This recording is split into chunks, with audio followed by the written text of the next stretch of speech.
Questão número 7 da prova paulista de Física do primeiro ano do ensino médio 2024, segundo bimestre. Então, estudo da mecânica.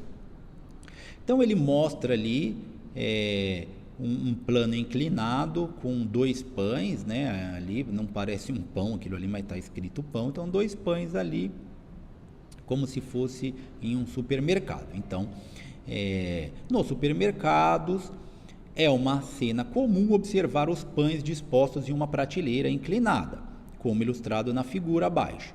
A intenção por trás deste arranjo é permitir que, ao retirar os pães expostos na frente, aqueles que estão por trás deslizem suavemente pela rampa e ocupem o espaço vazio.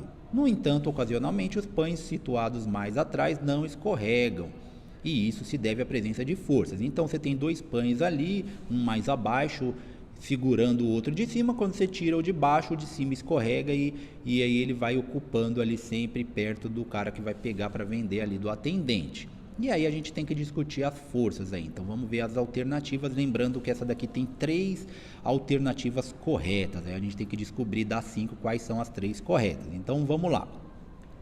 O coeficiente de atrito dinâmico entre o bloco e o plano de apoio depende da área de contato entre as superfícies atritantes. Então, não, a área não tem nada a ver, né? Quando a gente vai calcular força de atrito, FAT é igual a μ vezes N, ou seja, a força de atrito é igual ao coeficiente de atrito, que aí depende do material, né? Por exemplo, se for uma borracha, se for um chão, por exemplo, se for de cimento, se a gente quer mais atrito, a gente coloca uma lixa para ele ficar com bastante atrito, aumentar esse coeficiente de atrito. Então, depende do coeficiente de atrito, que nada mais é do que o material, né, do que está atritando, e da força normal. Então não depende da área, a área não tem nada a ver aí. Essa alternativa está correta, não vamos marcá-la.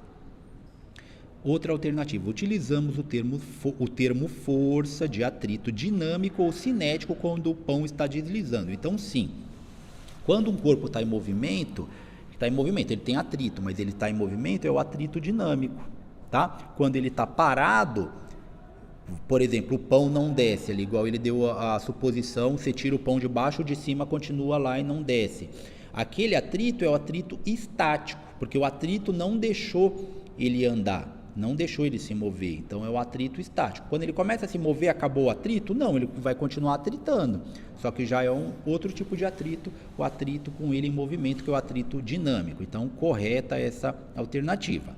Próxima, uma vez que a força-peso não vence o atrito estático, ele passa a deslizar e ocorre, quer dizer, ao contrário, uma vez que a força-peso do pão vence o atrito estático, ele passa a deslizar e ocorre o movimento, como eu acabei de falar exatamente. Então, ele tem um atrito estático que vai deixar ele parado. Quando a força-peso vencer esse atrito estático, ele vai se movimentar com o atrito dinâmico. Próxima, a força de reação no plano de apoio sobre o bloco é horizontal. Errado, né? A força de reação do plano, ela é aqui no sentido do plano inclinado. Então, ele vai ter uma angulação aqui, que vai ser essa mesma angulação desse triângulo aqui, tá? Então, ela não é horizontal, falso. O pão não desliza devido à força de atrito estático, por enquanto correto, que é aquela que surge do contato entre superfícies e se opõe à tendência do movimento. Exato. Então, se o pão não está se mexendo, vamos supor, você tirou o pão de baixo, o de cima não desceu, o que não deixou ele descer, apesar de ter a gravidade puxando, foi o atrito estático, tá? E realmente ela surge do contato entre as superfícies, né? O pão está em contato com a ladeirinha ali e o atrito ele se opõe ao movimento, por isso que o pão não desce. Então, a alternativa correta também. Agora vamos